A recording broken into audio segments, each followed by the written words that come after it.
O ódio é o seu maior inimigo. Se você não enfrentá-lo, sua vida não vai valer a pena.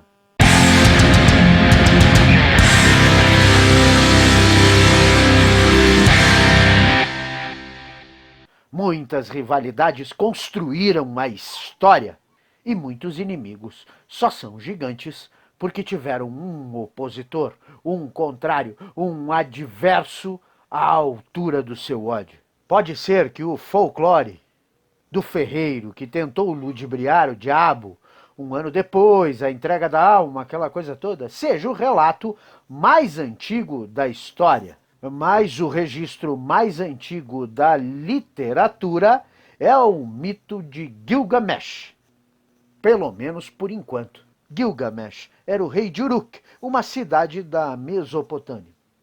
Ele tinha uns 3 metros de altura e todos os homens da cidade eram seus escravos e todas as mulheres suas amantes.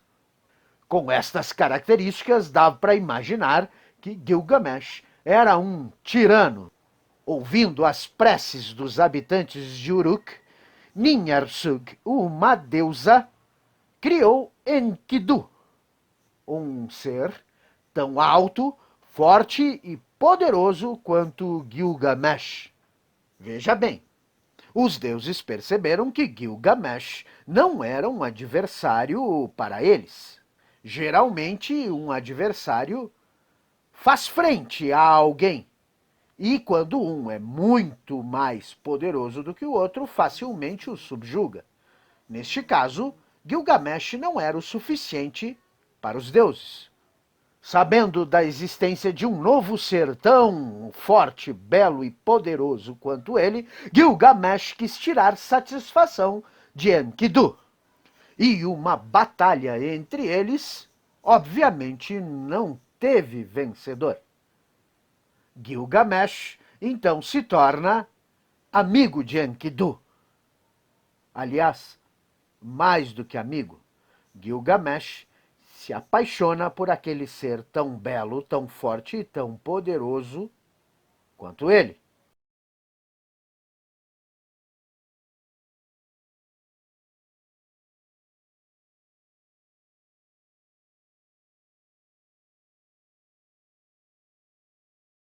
Imanente é uma palavrinha difícil, né? Imanente é aquilo que é natural do ser ou do objeto. Com o passar do tempo, um infortúnio leva Enkidu à morte. A partir daí, Gilgamesh passa a lutar contra a sua finitude, a sua mortalidade. Sua luta agora é contra a sua própria morte. Procure o resto da história porque vale a pena.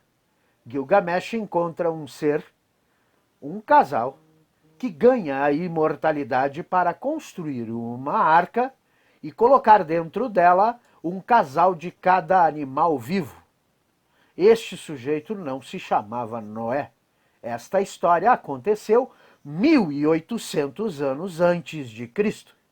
Mais rivalidades moldaram o ser humano, não só os mitos e as lendas. As guerras romano-persas, por exemplo, transformaram com certeza a humanidade e não seria a mesma sem esta parte da história.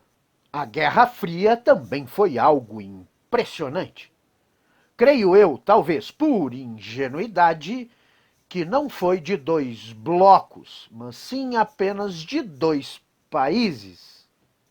Uma guerra geopolítico-ideológica. E então, porque nos anos 70, em determinado momento, a China comunista se juntou aos Estados Unidos? Tecnológica? Talvez.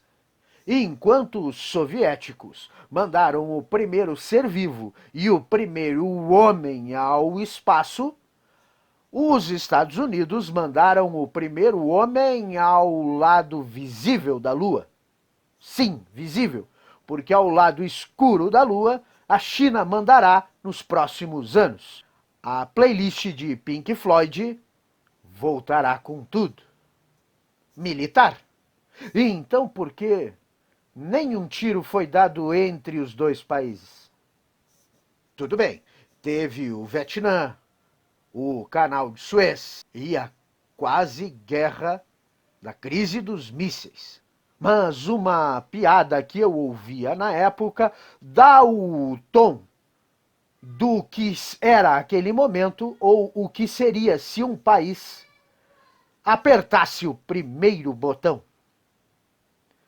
Não sabemos, diz a piada, do que será a Terceira Guerra Mundial, mas sabemos que a quarta será de pau e pedra. Muito além da Guerra Fria, existiam outros campos onde rivais se eternizam, ou pelo menos tentam. Coca-Cola e Pepsi, HTML e Flash, Google e Facebook, Mercedes e BMW, Honda e Yamaha, Samsung e Apple. Claro que muitos também vão lembrar das rivalidades esportivas. Eu vou me lembrar do Grenal, Boca e River, Piquet e Mansell, Nadal e Federer, Messi e Cristiano Ronaldo, Muhammad Ali e Joey Frazier, André Agassi e Pete Sampras, James Hunt e Niki Lauda, Bjorn Borg e John McEnroe, Brasil e Argentina, Pelé e Maradona. Brasil e Argentina não é só futebol ou no esporte. Até a visão das cataratas de Foz do Iguaçu tem rivalidade qual lado é mais bonito. Os brasileiros que visitam Buenos Aires juram que lá existe mais livraria do que em todo o Brasil junto. Óbvio que não, mas a disputa vai longe neste campo. Eles têm Jorge Luiz Borges, nós temos Machado de Assis. Eles, Júlio Cortázar, nós, o Veríssimo. Outras áreas. O Ricardo Darín é o ator deles. Eu acho que o nosso é o Paulo Tran. Eles se vangloriam de Astor Piazzolla. Nós temos Tom Jobim. Eles têm a poderosa Mercedes Sosa. Nós temos Elis Regina. Eles têm o Papa Bergoglio. Nós, o Edir Macedo. Pula essa, pula. Eles se orgulham da história de Evita Peron. Nós, da Anitta Garibaldi. A menina sapeca deles é a Mafalda, a nossa Mônica. E se no passado eles tiveram Che Guevara como um grande símbolo da política no mundo, mais do que Perón, na atualidade este símbolo é Lula. Inimigos não são só na vida real. Na ficção, literária ou não, tivemos grandes batalhas.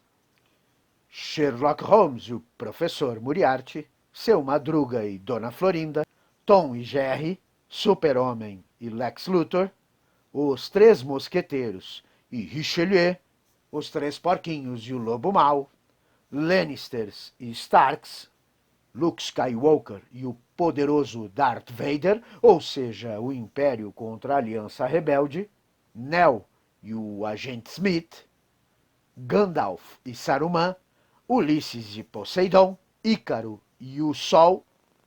Disputinha difícil essa, hein?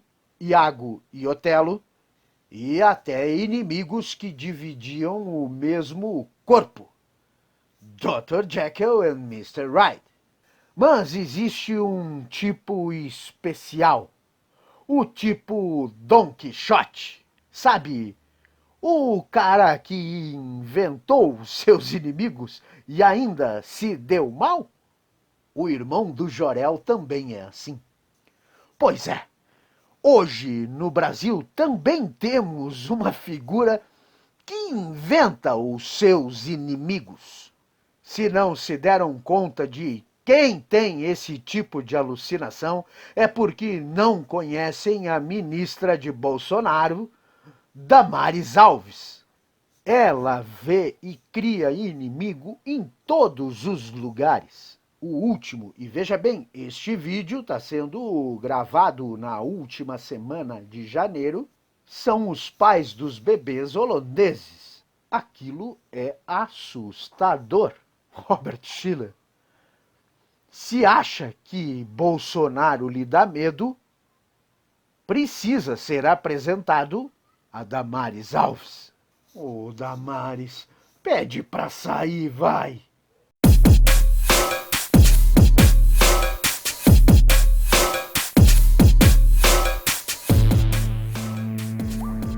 You like